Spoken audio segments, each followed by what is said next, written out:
किसानवाणी किसानवाणी किसानवाणी किसानवाणी हिरव्या स्वप्नांची साध्यवाणी प्रगत योगाची वेधवाणी कृषी तंत्राची ही मंत्रवाणी किसानवाणी किसानवाणी किसानवाणी किसानवाणी सफल शेतीची भाष्यवाणी पेरन काढन सांगेवाणी शेती सुखाची आधारवाणी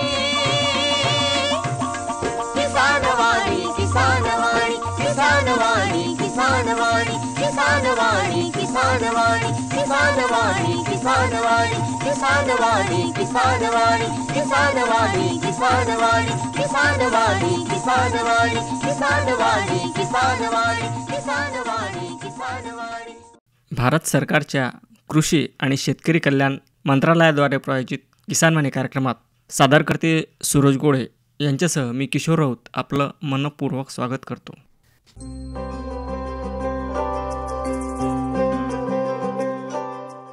आता ऐकूया दैनंदिन कृषीवाणी आणि याच्या आपल्या कृषीवाणीचा विषय आहे सोयाबीन पिकावरील खोड माशीचे एकात्मिक व्यवस्थापन. जाणून घेऊया डॉक्टर पंजाबराव देशमुख कृषी विद्यापीठ अकोला यांच्याकडून प्राप्त कृषीवाणी अंतर्गत माहिती. विषय आहे सोयाबीनवरील खोड माशीचं एकात्मिक व्यवस्थापन. विदर्भामध्ये सोयाबीन पिकाची मोठ्या प्रमाणावर लागवड होते. खोड माशीसाठी उष्ण तापमान, जास्त आर्द्रता, भारी पाऊस आणि त्यानंतर कोरडं वातावरण पोषक आहे. तरी शेतकरी बांधवांनी आपल्या सोयाबीनच्या शेताच्या किडीसाठी पिवळ्या चिकट सापळ्याच्या साहाय्यानं नियमित सर्वेक्षण करून खोड माशा सापळ्याला चिकटलेल्या आढळल्यास सतर्क राहून नियंत्रणाचे उपाय योजावेत. किडीची ओळख आणि नुकसान. या किडीचा प्रादुर्भाव पिकाच्या रोपावस्थेत झाल्यास त्याच्या ताटाच्या संख्येवर विपरीत परिणाम होऊन पिकाची पुनःपेरणी किंवा उत्पादनात जास्त घट येण्याची शक्यता असते. माशी लहान, चमकदार, काळ्या रंगाची असून त्यांची लांबी 2 मिलीमीटर असते. अंड्यातून निघालेली अळी पाय नसलेली फिकट पिवळ्या रंगाची 2 ते 4 मिलीमीटर लांब असते. ही अळी प्रथम जवळच्या पानाच्या शिरेला छिद्र करते. अळीनंतर पानाच्या देठातून झाडाच्या मुख्य खोडात किंवा फांदीत प्रवेश करून आतील भाग पोखरून खाते. प्रादुर्भावग्रस्त खोड चिरून पाहिल्यास पांढुरक्या रंगाची अळी किंवा कोश लालसर नागमोडी भागात दिसते. खोडमाशीचा प्रादुर्भाव पिकाच्या सुरुवातीच्या अवस्थेत झाल्यास कीडग्रस्त झाड वाळतं आणि मोठ्या प्रमाणात नुकसान होतं. मोठ्या झाडावर असा परिणाम दिसत नाही, परंतु अशा झाडावर खोडमाशीच्या अळीचे प्रौढमाशीला बाहेर येण्यासाठी केलेलं छिद्र आढळतं. खोडमाशीची अळी तसंच कोश फांद्यात आणि खोडात असतो. अशा कीडग्रस्त झाडावरील फुलांची गळ होते आणि शेंगातील दाण्याचं वजन कमी होऊन उत्पादनात 16 ते 30% घट होऊ शकते. व्यवस्थापन. कमी कालावधीत पेरणी करावी. हेक्टरी झाडांची संख्या राखावी. मूग, उडीद, तूर इत्यादी पर्यायी खाद्य शेजारी घेणं टाळावं. पिवळे चिकट सापळे लावून नियमित माशांचा प्रादुर्भाव पाहावा. खोडमाशीच्या प्रादुर्भावामुळे कीडग्रस्त पानं, फांद्या वाळतात. अशी कीडग्रस्त झाडं, पाने, फांद्या यांच्या आतील किडीसह नायनाट करावा. रासायनिक कीटकनाशकांचा वापर. नियमित प्रादुर्भाव क्षेत्रात फोरेट 10% 15 किलो प्रति हेक्टर जमीत मिसळून द्यावं. खोडमाशीनं आर्थिक नुकसानीची पातळी ओलांडल्यानंतर नियंत्रणासाठी इथिऑन 50%, 30 मिलीलिटर किंवा इंडॉक्झाकॉर्ब 15.8%, 6.7 मिलीलिटर किंवा क्लोरेंट्रिनपॉल 18.5%, 3 मिलीलिटर 10 लिटर पाण्यात मिसळून फवारणी करावी.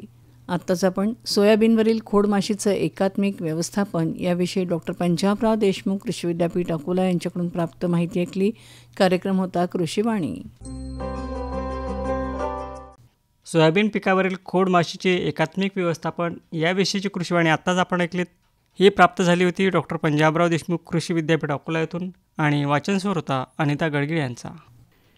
अरे अरे अरे क्या कर रहा है? इधर इधर इधर हम बोल रहे हैं तेरे बीजू का. पुतला बोल रहा है? हाँ, पक्षियों से तो हम खेत को बचा लेते हैं, पर इन घातक रसायनों से कैसे बचाएं? मतलब? देख बेटा, तू जो ये अंधाधुंध रसायन मिलाता है ना, मिट्टी की सेहत बिगड़ने लगी है. और जब माटी ही कमजोर पड़ जाएगी तो उपज कैसे सेहतमंद होगी? अरे पहले ऐसा नहीं था. पूछना अपने बड़े बुजुर्गों से, कैसे फसल लहलहाती थी, शुद्धता झलकती थी. हाँ, माटी भी तंदुरुस्त और लोग भी. अरे अब पहली वाली बात कहाँ. पर अब तो सब यही डाले हैं. सब नहीं, आज भी लाखों जागरूक किसान परंपरागत विधि से फसल उगा रहे हैं। खर्चा कम और उपज की कीमत भी बेहतर पा रहे हैं। सच है? रे बेटे एक्सपीरियंस से बता रहे हैं, धूप में बाल सफेद नहीं किए हैं। हाँ। ठीक है भाई, मैं भी आज से जैविक खेती शुरू करूंगा। माटी से प्रेम की परंपरा है, परंपरागत खेती। कार्यक्रमात यानंतर ऐकूया पपई लागवडीचे अनुभव याविषयी संतोष प्रकाश भाकरे, गायगाव, तालुका बाळापूर, जिल्हा अकोला यांची सचिन म्हैसने यांनी घेतलेली मुलाखत. शेतकरी बंधूंनो, स्वागत आहे तुमचं आजच्या आपल्या या शेतीविषयक कार्यक्रमात. आणि आज आपल्यासोबत संतोष प्रकाश भाकरे, मुक्काम पोस्ट गायगाव, तालुका बाळापूर, जिल्हा अकोला हे एक तरुण शेतकरी आज आपल्या या स्टुडिओमध्ये आलेले आहेत. आणि आज आपण पपई लागवडीचे अनुभव त्यांच्याकडून जाणून घेणार आहोत. तसा तर पपई लागवडीचा त्यांचा खूप एक दांडगा अनुभव आहे आणि ते एक तरुण शेतकरी आहेत. तर त्यांनी या पपई लागवडीमध्ये जे 20 वर्षाचा त्यांचा अनुभव आहे, तर या सर्व अनुभव आज आपण त्यांच्याकडून जाणून घेणार आहोत. तर ते आज इथपर्यंत कसे काय पोहोचलेले आहेत, त्यांच्याकडे शेती नसतानाही आज त्यांनी 8 ते 10 एकर शेती विकत घेतलेली आहे. हा त्यांचा जो जीवनाचा जो सर्व एक प्रवास आहे तो आज आपण त्यांच्याकडून जाणून घेणार आहोत. तर संतोष भाऊ नमस्कार. नमस्कार. नमस्कार साहेब. तर संतोष भाऊ, तुम्ही मला हे सांगा की आपण आता, मी तर सुरुवातीला सांगितलं आहेच, या पपई लागवडीचा आता खूप एक दांडगा अनुभव तुम्हाला आहे, परंतु समोर जाण्याआधी शेती कामाचा जो अनुभव म्हणतो आपण, तो किती वर्षाचा आहे तुम्हाला? साधारणतः सर मी 10वीत असतानाच पपई पेरली होती. पडीशेत होतं ते काढून. तर माझ्याजवळ काही असं पैसे नव्हते, पण मी विठ्ठलराव तातोड साहेबांचं निमकर्द्याला पपईचा बगीचा होता, त्यात काम करायचो. तेव्हा उराशी स्वप्न बाळगलं होतं की चला आपणही पपई पेरूया. आणि मी लहानपणापासूनच शेतात जेव्हा गावातल्या मायमावल्यांसोबत काम करायला जायचो, तेव्हा मी म्हणायचो की बाबा मी भूमिहीन म्हणून जन्मलो, पण भूमिहीन म्हणून मरणार नाही. तेव्हा ते हसायचे. ते वाटायचं बा, कारण मला वाचनाचा खूप छंद आणि मी सतत करायचो की बा असं कोणतं पीक आहे की जे आपल्याला श्रीमंत करेल. म्हणजे एवढं काही मला कसं गर्भ श्रीमंत बनायचं नव्हतं, पण बा घरचे कोणाची गुलामगिरी करायची गरज नाही पडली पाहिजे आपल्या आई वडिलाले, एवढं स्वप्न होतं. आणि मग पपई तर पेरायची होती, पण पपईला पैसे तर नव्हतेच. आजोबा होते संजय भाकरे गुरुजी, त्यांचं मी पडीशेत काढलं आणि मेथीच्या भाजीपासून सुरुवात केली साहेब. अच्छा. हां, मग त्यात थोडेफार पैसे उरले मला. पण नंतर म्हटलं यार आपण आता, तेव्हा तायवान 786 तर ते 10 रुपयाचं पोचमध्ये तेव्हा रोप मिळायचं, घरपोच. हो, पण तेवढे आपलं काही नव्हतं आपल्याजवळ पैसे. तर मग मी एका नर्सरीत काम करायला गेलो.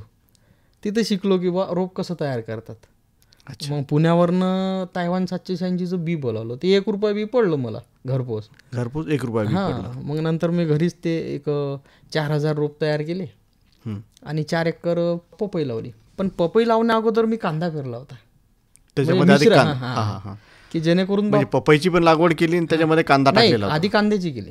आधी कांदा केला. डिसेंबरमध्ये मी कांदा पेरला. ती लागवड नव्हती, बी हातानंच फेकून मी कांद्याचं उत्पन्न घेतलं. कारण पपईमध्ये काय रिक्स खूप आहे साहेब. बरोबर आहे. आणि आपल्याला तर घरचं काही नसल्यामुळे आपल्याला तर रिक्स म्हणजे आपण सुरुवातच आपली होती ना. आणि पण कांद्याचा फायदा असा झाला की कांद्यामध्ये खूप नायट्रोजन असते, त्या पिकाला खूप फायदेशीर ठरते पपईसाठी. अच्छा. तर मग मी कांदा पेरला आणि मुळात मला एवढं समजायचं की बा आपण करताना कसदार शेती केली पाहिजे. बरोबर आहे. आमचे म्हणजे आमच्या गायगावला पश्चिम महाराष्ट्रातून लांडे आबा आले होते. त्यांचं गाव परित आहे. ते गायगावात येऊन त्यांनी 42 एकर जमीन घेतली. अच्छा. आणि पूर्ण कसदार. तर मग मी ते जमीन मला दिली लांडे सरांनी त्यांच्या मुलांनी बटाईमध्ये. तर मग कांदा घेतला. मला कांदाही साहेब एकरी 200 क्विंटल झाला होता. एकरी 200 क्विंटल. 4 एकरामध्ये 800 क्विंटल कांदा घेतला. अच्छा. आणि नंतर मग त्यामध्ये पपईची लागवड केली आडवाय 6वर. सुरू झाला माझ्या जीवनाचा प्रवास. जीवनाचा प्रवास चालू झाला. पण तुमच्या जीवनाच्या प्रवासासोबत तर सध्या आपण आहोतच तुमच्यासोबत.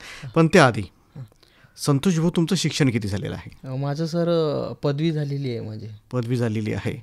तर साहजिकच आहे, एक तरुण शेतकरी आणि तो जर का शिकलेला असेल तर आपल्या शेतीमधले म्हणा किंवा तांत्रिकमधले म्हणा, हे जे बारकावे आहेत हे सहज आणि खूप लवकर आपल्याला ओळखता येतात. आणि आपल्या शिक्षणाचा फायदा नुसतं नोकरी लागली म्हणूनच आपण आपल्या शिक्षणाचा फायदा झाला असं नाही आहे. तर आपला शिक्षणाचा फायदा म्हणजे आता आपल्या या जीवनामध्ये ज्या काही घडामोडी घडतात बरोबर. त्याच्यामध्ये आपल्याला निर्णय घेण्याची जी क्षमता आपल्यामध्ये यायला पाहिजे, त्यासाठी आपल्याला हे शिक्षण खूप एक महत्त्वाचं काम पडत असतं. तर साहजिकच आहे की तुमचं शिक्षण पण झालेलं आहे, पपई लागवडीकडे सध्या वळलेला आहात. तर तुम्ही मला हे सांगा की तुम्ही मगाशी बोलताना सांगितलं की तुम्ही दुसऱ्याच्या इथे कामाला होते हो. हां, आणि त्याच पपईच्या शेतात काम करून आपलेही एखादं शेत असावं आणि आपण पपई लागवड करावं असं तुमच्या मनात तेव्हा वाटलं. बरोबर. आणि तुम्ही बोलताना सांगितलं की तुम्ही सध्या भूमिहीन होतात. बरोबर. परंतु सध्या तुमच्याकडे किती शेती आहे? मग मज्जोळ साहेब 1.5 एकर शेती आहे स्वतःची. तुम्ही केव्हा विकत घेतली मग ती? ते साहेब मी घेतली म्हणजे 2012ला मी सुरुवात केली होती शेती. म्हणजे आधीच मी करायचो शेती, पण पपईची सुरुवात मी 2012पासून केली. अच्छा. आणि मग मी 13-14ला 1-2 एकर शेत घेतलं, मग 5.5 एकर आणि असे शेत घेत गेलो मग थोडं थोडं. मग त्यामध्ये बोरवेल मारणे, पूर्ण ठिबक सिंचन करणे आपल्या शेताला, आणि शेतामध्ये फार ताकदीची पिकं घेतले साहेब मी. अच्छा. तर जेव्हा तुम्हाला त्याची पपईची लागवड करायची होती हां, तर तुम्ही सांगितलंच की तुम्ही सध्या साधारणतः बी आणलं, त्याचे 4,000 रोपं तुम्ही सध्या तयार केलेत. परंतु याचा लागवडीचा जो कालावधी आहे हा फार एक महत्त्वाचा याच्यामध्ये येतो. बरोबर. तर लागवड तुम्ही केव्हा केली मग याची? मी सर जानेवारीच्या 25 तारखेला लागवड केली होती माझ्या शेतामध्ये. जानेवारीच्या 25 तारखेला. मग केव्हा रोप येतं, म्हणजे याला माल केव्हा लागतो? आणि साधारणतः नाही म्हटलं तरी हे जे एक पपईचं जे पीक आहे हे एक वर्षभराचं पीक आहे. बरोबर. हां, आणि याच्यामध्ये आपल्याला टाईम हा शेतकऱ्यांसाठी खूप महत्त्वाचा आहे. बरोबर. कारण की आपलं पीक केव्हा निघालं पाहिजे म्हणजे आपल्याला 5 रुपये शिल्लक भेटतील. बरोबर. याचंही नियोजन आपल्याला लागवड करताना करावं लागतं. तर याचा लागवडीचा कालावधी नेमका हाच आहे की आपण 12ही महिने याच्यामध्ये आपण लागवड करू शकतो? नाही, आता सध्या तर सर शेतकरी करत आहेत, कारण आता खूप साऱ्या जाता निघलेल्या आहे पपईमध्ये. म्हणजे आता रसबेरी, ग्रीनबेरी, आईसबेरी खूप साऱ्या आहेत. आता विनायक आहे. पण मी जेव्हा लावतो, म्हणजे आजही मजजवळ तायवान लावलेली आहे मी, तायवान 786. का बरं? तर ती दिल्लीपर्यंत जाते, ग्वालियर, पानिपत, आणि ते फळ 5-5, 7-7 किलोचं एक फळ भरते, 6-6 किलोचं. ते वजनामध्ये उतरते. तुम्ही जे मध्यंतरी मला म्हटलं की बा वेळ फार महत्त्वाचा असतो, कोणत्या वेळेत ते लावली पाहिजे, तर फेब्रुवारी-जानेवारी महिना हा बेस्ट आहे त्यामध्ये लागवडसाठी. हां. म्हणजे तिथून 8 महिन्यांनी ती पपई सुरू होते. म्हणजे सप्टेंबरमध्ये साहजिक पपई आपली सप्टेंबर-ऑक्टोबरमध्ये विक्रीस येते. परंतु साहेब त्याचं असं आहे तायवानचं की जर ती खूप थंडीमध्ये आली तर त्याचे भाव पडतात. बरोबर आहे. का बरं? कारण दिल्लीमध्ये कोहरा पडतो आणि त्या पपईला जास्त खाणारा वर्ग तिकडंच आहे, पानिपत, ग्वालियर. तर जसं ऊन तपते मग तसं पपईला अजून डिमांड येते. म्हणजे शेतकऱ्यांच्या दृष्टिकोनातून हे समजलं पाहिजे की आपण आपल्या शेतीमध्ये जे पिकवतो ते कुठं विकल्या जाते. बरोबर. जे जिथं विकल्या जात असेल तर त्याच्यामध्ये साहजिकच आहे की आपल्याला 5 रुपये त्याच्यामध्ये जास्त भेटणार आहेत. तर नुसतं लागवड करूनच फायदा नाही, तर याचं विक्री व्यवस्थापनही आपल्याला याच्यामध्ये जमलं पाहिजे, हे एक महत्त्वाचं आहे. आणि पपई हे जे एक पीक आहे हे जरी खर्चिक जरी जास्त असलं तर याच्यामध्ये तोटा जर आला तर बहुतेक काय करतात की शेतकरी ते लागवड करणं सोडून देतात. तर तुमचा एखादा अनुभव आहे का, तुम्ही एखाद्या वेळेस एवढी मोठी शेतीमध्ये याची लागवड केलेली आहे आणि तुम्हाला तोटा आलेला आहे म्हणून? नाही साहेब, माझ्या जीवनात तर मला काही शेतमावली ना कधी असं झालंच नाही. माझ्या जीवनात प्रसंग आलाच नाही तो. पण मी आधीच त्यात मिश्र पीक घेतल्यामुळं मला तोटा, म्हणजे मी घेतोय ना, मला नाही त्यामध्ये तोटा आला कधी, पण तरी मी मिश्र पीक घेतो त्यामध्ये. म्हणजे साधारणतः मिश्र पीक घेतल्यामुळे तुम्हाला आधी जो लागवड खर्च तो निघून जातो. बरोबर. तर जेव्हा आपण याची लागवड करतो तर ते जे आपले रोपं असतात ते साधारणतः किती महिन्याचे असतात? मग ते साहेब जास्तीत जास्त 1.5 महिन्याचं खूप झालं लोक. म्हणजे 40 दिवसाचं रोप खूप सारं मोठं होते ती. नंतर मग त्यामध्ये लोक बरेचसे लिव्हिशिन मारतात, परंतु ते मारू नये जेणेकरून सुरुवातलाच. अच्छा. तर मी 40 दिवसाचं रोप लागवड करतो त्यामध्ये. आता किती क्षेत्र आहे तुमचं सध्या पपई लागवडीखाली? माझं सर सध्या 14 एकर पपई आहे, गायगावला लावलेली. 14 एकर आहे. आणि तुमच्याकडे सध्या 7.25 एकर जमीन आहे. बरोबर. मग कोणाची नफ्याने केली का तुम्ही? हो, माझी लांडे सरांची शेती जवळ असते दरवर्षीच. ती असते. त्यांच्या 8 एकर लावलेली आहे, घरच्या शेतात लावलेली आहे. आपण बघा की साधारणतः ज्याच्याकडे जमीन जरी असली 30-40 एकर किंवा 50 एकर जरी जमीन असेल तरी एवढा मोठा क्षेत्राचा विचार सध्या कोणी करत नाही की 14-15 एकर एकच पीक लावेल आणि तेही पपई लावणार आहे म्हणून. कारण की आपण बघतो की झालं तर सोनं, बरोबर, नाही तर चांदी पण नाही, बरोबर, असं बरेचदा आपल्याकडून होतं. आणि हे खूप सेन्सिटिव्ह पीक आहे. जर का एखादी बिमारी आली किंवा निसर्ग जर का याला सोबतीला भेटला नाही तर एका वेळेस एवढ्या मोठ्या पिकाचं नुकसान जर का झालं तर आपण खूप मागं याच्यामध्ये येऊ शकतो. परंतु तुम्ही आजपर्यंत याच्यामध्ये कधीच तुम्हाला घाटा आला नाही किंवा तुम्ही कधी मागं सरले नाही. म्हणजे याचं एक महत्त्वाचं उदाहरण म्हणजे तुमचं जे नियोजन आहे ते खूप मोठं आहे. बरोबर. नियोजनातूनच सध्या तुम्ही समोर गेलेले आहेत. तर लागवड केल्यानंतर एक याचं जे येते ते पाणी व्यवस्थापन म्हणा किंवा खत व्यवस्थापन, बरोबर, तर हे कशा पद्धतीने करता? म्हणजे तुमच्याकडे ड्रीप वगैरे आहे का? हो आहे साहेब, ड्रीप आहे माझ्याजवळ. आणि जर आपण ड्रीप व्यतिरिक्त जर पाण्याचा म्हणजे पपईला दिलं तर त्याच्यावर खूप सारे रोग येतात. कॅटफेस आहे, मोझॅक आहे. तर तिला पाणी जास्त प्रमाणातही झालं पाहिजे नाही आणि कमीही पडलं नाही पाहिजे. आणि ठिबक पद्धत फार योग्य आहे पपईसाठी माझ्या मते तरी. खूप सारे लोक असे करतात की दांडानं पाणी देतात. बरोबर आहे. दांड पाणी दिल्यानं काय होते, त्याच्यावर डाऊन येते लगेच. काय होते, त्याचे जे व्हाईट रूट असतात पांढऱ्या, त्या डेव्हलप होतात दांड पाणी दिल्यामुळे. बरोबर. आणि लगेच मग कोरपा बसते, त्या पूर्ण मरून जातात. मग तुमचे पूर्ण डाऊन येते, पानं गळतात. तर त्यामुळे होता आहेपर्यंत आपण ड्रिपनेच पाणी द्यायचं, असा माझा म्हणजे अनुभव आहे त्यामध्ये. आणि खताचं व्यवस्थापन तुम्ही ड्रिप नाही, खतामध्ये तर साहेब बघा, माझं तर मी शिक्षण तर झालेलं आहे, त्यामुळे कोणी मला गंडवू शकत नाही. बरोबर प्रश्न.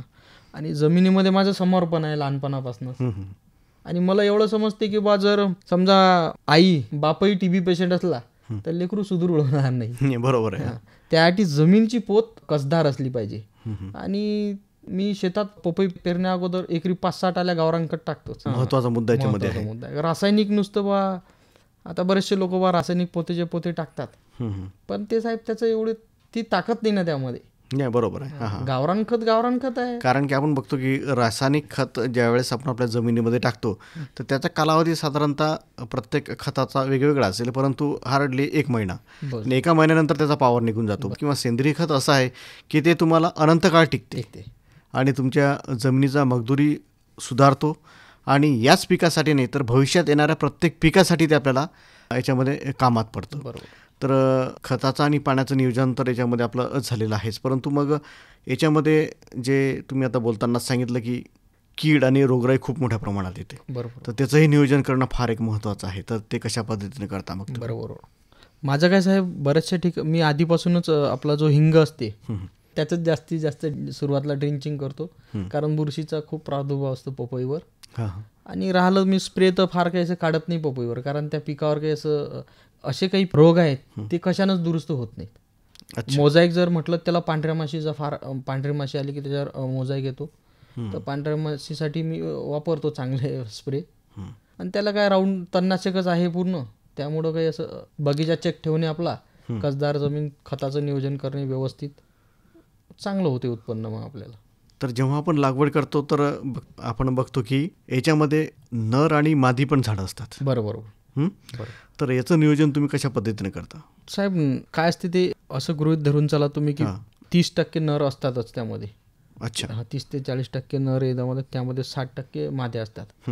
माद्याला सुरुवातीलाच माल लागतो भरपूर, पण नराचं तसं नसते. अच्छा. नराला जेव्हा सकाळ आणि संध्याकाळचं वातावरण समान असते, म्हणजे थोडाफार फरक, तेव्हा त्या नराला माल खूप लागते. म्हणजे नराला माल कधी लागते तर नोव्हेंबर महिन्यापासून खूप ताकदीनं माल लागतो. आता बऱ्याच शेतकऱ्यांचं असं आहे की बा नर झाड जर का आपल्या शेतामध्ये असेल तर त्याला बा पपई लागतच नाही, असंही बऱ्याचदा होते. कारण तो ते परागीकरणासाठी खूप एक महत्वाचं आहे. नाही, ते दुसरं शेतकऱ्यांचं बरोबर आहे ना. का लागत नाही? कारण माद्या आधी सर्व कच खाऊन घेतात शेताचा, मग नरासाठी राहत नाही ना. बरोबर. नर काय करतो, माद्याला फळधारणा झाली पाहिजे, सुरुवातीला ते ताकद त्याची चालली जाते पूर्ण. बरोबर आहे. आणि नंतर मग त्याला खायला उरतच नाही शेतात. कारण खूप सारे शेतकरी असे काही कसदार नसतात ना साहेब. जे शेत कसदार असलं तर नोव्हेंबर महिन्यापासून नराला इतका माल लागते की माद्यापेक्षाही जास्त नर माल देऊन जातो. आणि ते काकडी असते बांब, 6-6, 7-7 किलोची एक बांग भरते ती. तर लागवड केल्यानंतर जे याला फळं लागायला सुरुवात होते तर ते कोणत्या महिन्यापासून होते? तसं साहेब 4थ्या महिन्यापासूनच त्याला फळधारणा सुरू होऊन जाते. आणि फक्त ते आता समजा आपण जानेवारीमध्ये लावलं तर मे मध्ये थोडं आपल्या इकडे ऊन खूप ताकदीचं राहते, प्रचंड ऊन राहते ना. आपल्याकडे जे टेम्परेचर आहे ते खूप हाय राहतं, त्याचा शॉक जर का लागला तर तोही आपल्या पिकाला सहन होत नाही. बरोबर. त्यामध्ये बरेचसे झाडांचा म्हणजे झाडं राहत नाहीत, ते रोगाला बळी पडतात उन्हामुळे. परंतु जर आपण शेताच्या चारही बाजूला जर गवत टाकलं तर वातावरण एक स्थिर होते ना. म्हणजे मी काय करतो, कडाळीचे 8 तास पेरतो, 4 तास सोंगायचे, 4 तास राहू द्यायची. पुऱ्या शेताला त्याचं कंपाऊंड असते, त्यामुळे तो गारवा राहते शेतामध्ये. हां, त्याला नाही तर आमच्या गायगावमध्ये म्हटलं तर पपई 1-2 जणच आम्ही पेरणार आहे. उन्हाच्या इतक्या झाव असतात की माणसाला सलाईन द्यायला लागते 2 दिवस थांबा. बरोबर आहे ना. आणि कसं आहे की साहजिकच आहे, आपलं फळ पीक हे उन्हात राहतं, चटका जरी बसला तरी आपलं फळ जे आहे ते खराब होण्याची शक्यता राहते. तर मग त्याच्यासाठी कुठली उपाययोजना करता तुम्ही? फळासाठी तर साहेब सर्वात महत्त्वाचं असते झाडाची छत्री. तुमची छत्री गेली की तुमचं फळ उन्हात येते. आणि छत्री केव्हा जाते, तुमचं म्हणजे कॅटफिश जर आला तुमच्या बगीच्यावर तर तेव्हा छत्री गायब होते. मग तेव्हा तुम्हाला झाडाला पोते बांधणं किंवा असे शेतकरी करतात. परंतु मला काही असं आजपर्यंत काही माझ्या शेतावर काही असं झालं नाही. तर सर एक याच्यामध्ये काय होतं की आता तुम्ही म्हटलं की गावाला तुमच्या 2-3 शेतकऱ्यांकडे सध्या ही शेती आहे आणि उन्हाळा राहतो. तर साहजिकच आहे की याच्यामध्ये आपले वानरे असतील किंवा इतरत्र प्राणी जे असतील यांचा उपद्रव खूप मोठ्या प्रमाणात होण्याचा संभव असतो. तर याचंही नियोजन करणं आपल्या शेतकऱ्यांसाठी एक फार गरजेचं असतं. बरोबर. तर याचं तुम्ही कसं नियोजन करता मग? साहेब माझं काय झालं, आता मी ते कंपाऊंड घेतलेलं आहे शेताला. ते म्हणजे बागायत शेती करत असताना कंपाऊंड तर गरजेचंच आहे. कारण आपण 24 तास राखण नाही करू शकत ना शेतात. नाही, बरोबर. हां, आणि मधामध्ये तो झटका मशीन लावलेली आहे. अच्छा. त्यामुळं काही वन्य प्राण्यांचा त्रास होत नाही. किंवा वानर वगैरे जास्त येतात. वानरही झटक्याला खूप घाबरतात बरं. आणि शेतामध्ये मुळात 4-5 कुत्रे वागवलेले आहेत, तर त्यामुळे वानर काही फारसे त्रास देत नाहीत. तर आपण तर आलेला होता, पपईपर्यंत पोहोचलेला आहोत आणि आपल्या झाडाला पपई सध्या लागलेले आहेत. बरोबर. असं आपण आता समजणार आहोत. आणि शेतकऱ्यांचं एक राहते की आता त्याचं विक्री व्यवस्थापन हे आपल्याला जमलं पाहिजे. बरोबर. आणि तुमचं काही एखादा एकर नाही किंवा तुम्ही 1 एकराचा माल असेल आणि तुम्ही अकोल्यात आणत असाल किंवा कुठं विक्रीसाठी आणत असाल ती गोष्ट वेगळी. परंतु 14 एकराचा माल जर म्हटलं तर काही तो कमी नाही आहे. याने याचं नियोजन हे खूप एक दांडगं आपल्या असायला पाहिजे. तर याचं जे विक्री व्यवस्थापन आहे ते कशा पद्धतीचं आहे तुमचं? बरोबर साहेब, मी काही वैयक्तिक कधी विकलं नाही, परंतु खूप सारे व्यापारी आहेत त्यामध्ये. आता शहादामध्ये जर गेलो आपण तर 4-5 हजार एकर शेती त्यांची पपईचीच असते. व्यापारी खूप आहेत ना. तुमच्या मालाची क्वालिटी पाहिजे ना. तुमच्या मालाला जर चांगली क्वालिटी असली तर व्यापारी पळत येतात. बरोबर. क्वालिटी नसली तर व्यापारी येतील कुठून? तर याचं विक्री व्यवस्थापन कसं आहे मग तुमचं? विक्री मी व्यापाऱ्याला देतो सर. व्यापाऱ्याला ते कसं काय ठरते तुमचं मग? की किलो प्रमाणात देता? किलो प्रमाण. किलो प्रमाण. मग हे कसं ठरते म्हणजे साधारणतः आपल्या जो माल लागलेला असतो आपल्या झाडाला तर तेव्हाच त्याचं विक्री होते की कसं काय असतं याचं? नाही साहेब, पपई कसं आहे, मला आवडणारं पीक का बरं आहे ते, कारण त्याला 5-6 महिने भाव भेटत जातो. अच्छा. खालचं तोडलं की वरचं पट्टा येते, त्याच्या वरच्याला पट्टा येते. त्यामुळं आपल्याला असं निश्चित भाव नसतात त्याचे की बा आता 10 रुपये. सरासरी आपल्याला 5-6 रुपये जरी भाव भेटला तरी एकरी 1.5-2 लाख रुपयापर्यंत आपण जाऊ शकतो खर्च होता जाता. 1 ते 1.5 लाख रुपयापर्यंत हे जी विक्री आहे तुमची, तर मग या विक्रीसाठी सर्व व्यापारी तुमच्या शेतापर्यंत येतात? बरोबर. मग हे याचं तोडणी वगैरे तेच करतात की कसं काय? मग नाही, सर्व तेच करतात. तर हा तोडणीसाठी तो माल कशा पद्धतीनं निवडतात की जेणेकरून तो तिथपर्यंत पोहोचला पाहिजे? ते साहेब पूर्ण त्यांचं थंडीवर अवलंबून असते. समजा खूप थंडी आहे तर मग ते लाईट पट्टा तोडतील, आणि जर थंडी कमी असली तर मग अंधी कवडी तोडतात. तर बऱ्याचशा शेतकऱ्यांचं म्हणणं असते बा अंधी कवडी तोडली त्यामुळे फळाचं वजन येत नाही. परंतु तसं काही नाही, त्यांना तोडू द्यायचं. जेवढं फळं तोडले तेवढं वरचे फळं मोठे होतील. बरं. खालचं फळ तोडल्यावर मोठं फळ, कारण ती ताकद मग मोरच्या फळाला लावते ना. बरोबर आहे. आता तुम्ही बोलताना तो एक शब्द प्रयोग केलेला आहे, एक अंधी कवडी आणि एक लाईट पट्टी. हे नेमकं काय आहे?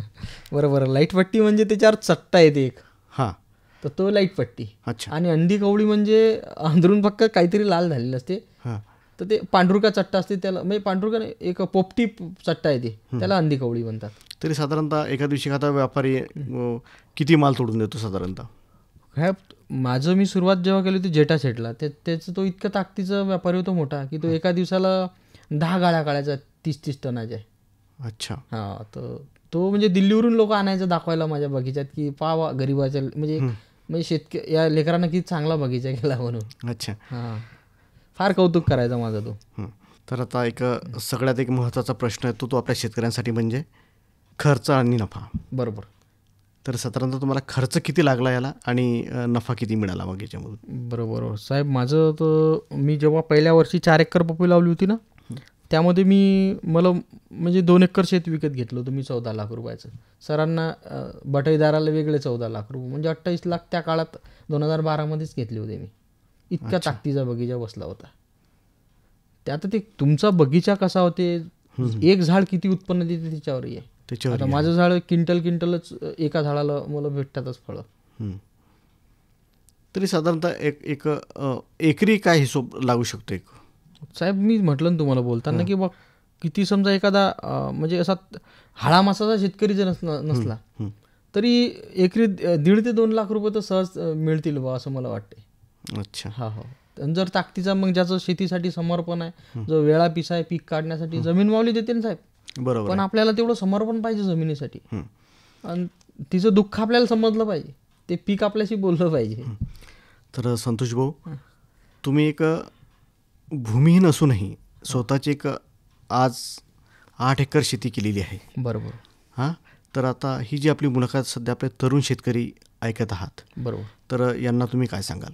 मी तर असं सांगेन साहेब, एक कवितेच्या 2 ओळी आहेत की बा, रळतोस काय वेड्या दुःख कुणाला नसतं, काट्यात बांधलेलं घरट सुखात असतं, आहे तहान जर का हे विश्व जिंकण्याची, दुःखालाही आपण ताटात कुस्कुरावे, दुःखातही बियांना हसरेच कोंब यावे. तर संतोष भाऊ, पपई लागवडीचे जे तुमचे एक बोलके अनुभव आमच्या शेतकऱ्यांनी ऐकलेले आहेतच, तर साहजिकच आहे याचा फायदाही त्यांना नक्कीच होणार आहे.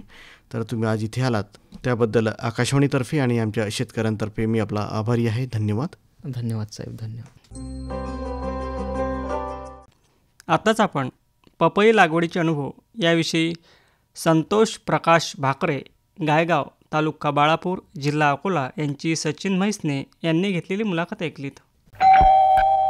सर्वोत्कृष्ट शेतकऱ्याचा पुरस्कार मिळाला आहे हरीला.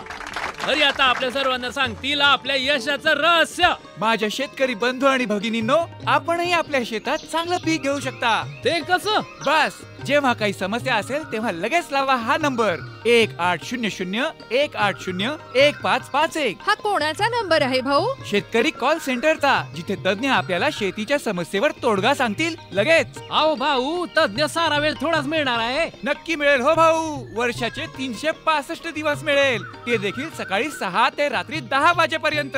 पण भाऊ, जास्त वेळ बोलू तर पैसे खूप लागतील. अजिबात पैसे नाहीत. मोबाईलनं किंवा दुसऱ्या फोननं शेतकरी कॉल सेंटरला मोफत कॉल करा. सल्ल्याचेही पैसे नाहीत. 16 आणि खरं. शेतकरी बंधूंनो, शेतीच्या समस्यांवर आपल्या भाषेत लगेच उपाय मिळवण्यासाठी भारतात कोणत्याही फोननं राष्ट्रीय हेल्पलाईन नंबर 1800-180-1551 वर मोफत संपर्क साधा. शेतकऱ्यांचा मित्र शेतकरी कॉल सेंटर.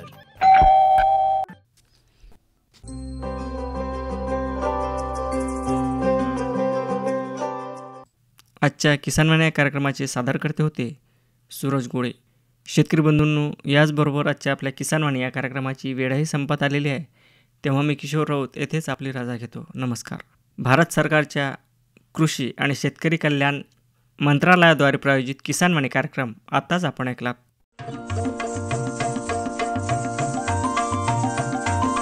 किसानवाणी, किसानवाणी, किसानवाणी, किसानवाणी. हिरव्या स्वप्नांची साध्यवाणी, प्रगत योगाची वेधवाणी, कृषी तंत्राची ही मंत्रवाणी.